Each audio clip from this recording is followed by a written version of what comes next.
కేసీఆర్ అన్నాడు కదండి, నా మనసు రంగరించి బ్రెయిన్ బయటికి తీసి బండకేసి కొట్టి నేను తయారు చేసినా అని అన్నాడు కదా కాళేశ్వరం ప్రాజెక్ట్ని.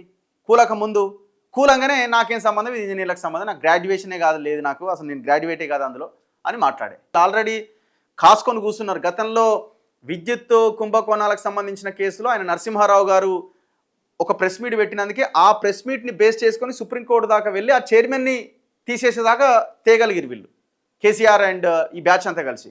సో వీళ్ళు అందుకే అట్లా జరిగే అవకాశం ఉందని చెప్పి వీళ్ళు జాగ్రత్త పడ్డారు. సరే అది పక్కన పెడితే మీరు ఏ తప్పు చేయలేదు కదా, మరి విచారణ ఎదుర్కోవచ్చు కదా.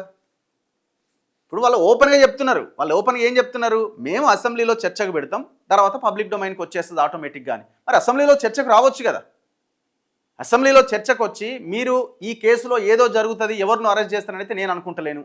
Very clear. ఇందులో అసలు మీరు టెన్షన్ పడాల్సిన అక్కరే లేదు. మరి ఎందుకు టెన్షన్ పడుతున్నారో అర్థం కావట్లే. ఇది కేవలం 3 బ్యారేజీలకు సంబంధించిన 10% ప్రాజెక్టు మీదనే విచారణ. ఇంకా 90% మెగా కృష్ణారెడ్డి చేసిన దాన్ని రేవంత్ రెడ్డి కూడా పక్కన పెట్టేసిండు, ఎవడు అడిగేటోడే లేడు. మరి ఇంకా టెన్షన్ ఎక్కడిది?